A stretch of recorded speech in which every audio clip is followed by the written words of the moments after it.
বিলাসীপাৰা সোণামুখী বজাৰত দুই বন্ধু মিলি আমান মিউজিক ষ্টুডিঅ' আৰু মন খুশি মিউজিক ষ্টুডিঅ'ৰ দুৱাৰ মুকলি কৰে। বিলাসীপাৰা সম জিলাৰ অন্তৰ্গত দুই বন্ধুৱে মিলি সোণামুখী বজাৰত আমান মিউজিক ষ্টুডিঅ' আৰু মন খুশি মিউজিক নামৰ যৌথভাৱে ষ্টুডিঅ'ৰ দ্বাৰ মুকলি কৰে। সোণামুখী বজাৰত থকা উক্ত ষ্টুডিঅ'ত বিশেষকৈ ভিডিঅ' আৰু অডিঅ' ৰেকৰ্ডিং কৰা হ'ব বুলি ষ্টুডিঅ'ৰ মালিকপক্ষই জানিবলৈ দিয়ে। আজিৰ এই ষ্টুডিঅ'ৰ দ্বাৰ মুকলিৰ শুভ উদ্বোধনতে ষ্টুডিঅ'ৰ তৰফৰ পৰা সকলোৰে সহায় সহযোগিতা কামনা কৰে। আজিৰ এই ষ্টুডিঅ'টো ৰঙা ফিটা কাটি দুৱাৰ মুকলি কৰে জ্যেষ্ঠ শিক্ষক গোলাপ হুছেইন, লগতে সহযোগ কৰে বেতবাৰী প্ৰাথমিক বিদ্যালয়ৰ শিক্ষক আয়ুব উদ্দিন আহমেদ, শিক্ষক মিজানুৰ ৰহমান, শিক্ষক আতৱাৰ ৰহমান, নামনি অসমৰ জনপ্ৰিয় শিল্পী আব্দুল জব্বাৰ, জীৱন খান আৰু গুলছানা পাৰবিনে। ষ্টুডিঅ'টোৰ দুৱাৰ মুকলি কৰাৰ পিছত শিক্ষক আয়ুব উদ্দিন আহমেদে অসমৰ জাতীয় সংগীতেৰে পৰৱৰ্তী কাৰ্যসূচী আগবঢ়াই লৈ যায়। উল্লেখ্য যে কেইবাগৰাকীও শিল্পী, জ্যেষ্ঠ ব্যক্তি আৰু স্থানীয় ৰাইজক ষ্টুডিঅ'ৰ তৰফৰ পৰা সম্বৰ্ধনা জনোৱা হয়। শেষত আমন্ত্ৰিত অতিথিসকলে ভাষণ প্ৰসংগত ষ্টুডিঅ'ৰ উজ্জ্বল ভৱিষ্যত কামনা কৰে। বিলাসীপাৰাৰ পৰা মফিদা বেগমৰ ৰিপৰ্ট, অৰুণোদয় অসম। আমাৰ ইয়াত মানে আজি ষ্টুডিঅ'ৰ উদ্বোধন কৰিলোঁ আমি।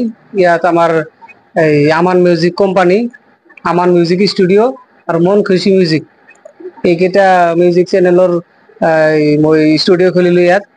মানে ইয়াত গান হ'ব, ভিডিঅ' ৰেকৰ্ডিং হ'ব। মানে আমাৰ যিখিনি গানৰ যিখিনি বিষয়বস্তু আছে আমি সেইখিনি অলৰেডি আমি ইয়াত আনিছোঁ। মানে আজি খুলিলোঁ, আজিৰ পৰা মানে আমি ষ্টাৰ্ট কৰিম। মানে আমাৰ এই 3টা চেনেল ইয়াত আছে, আপোনালোকে আমাক সহায় কৰিব। আমি এইটো সোণামুখী বজাৰ, বিলাসীপাৰা সোণামুখী বজাৰ আমাৰ এই বেলে নিয়াৰেষ্ট।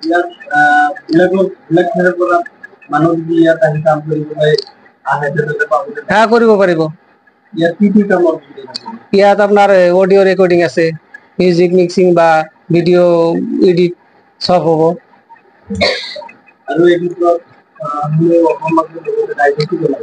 আমি এইটো জনাওঁ যে যাতে আমাক সহযোগিতা কৰে, তাৰে কামনা কৰিলোঁ আমি, যাতে আগবাঢ়ি যাব পাৰোঁ আৰু সবাই মানে আমাৰ চেনেলবিলাক ছাবস্ক্ৰাইব কৰি দি পেলাই আগবাঢ়ি যোৱাৰ সুবিধা কৰি দিয়ক। আৰু এই শুভখনত উপস্থিত হ'বলৈ পাই মই নিজকে ধন্য মানিছোঁ, বহুত সুখী অনুভৱ কৰিছোঁ।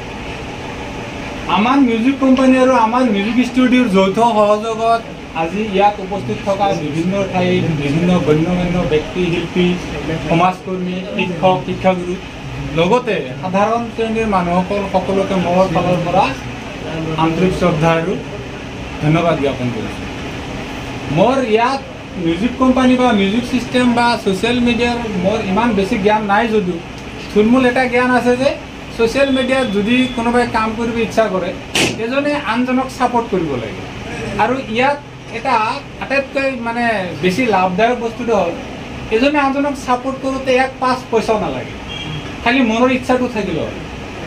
যাৰ কাৰণে মই কৈছোঁ অকল আমাৰ মিউজিক কোম্পানী বা আমাৰ মিউজিক ষ্টুডিঅ' বুলি নহয়, আমাৰ এইখিনি বা আমাৰ সোণামুখী অঞ্চলত আশে পাশে আমাৰ চিনাকি বহুত এনেকুৱা মিউজিক কোম্পানী, মিউজিক ষ্টুডিঅ' আছে।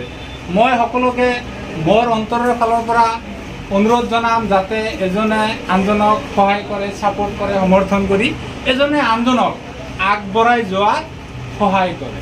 এইখিনিয়ে কৈ মোৰ বক্তব্য সামৰিছোঁ। ধন্যবাদ।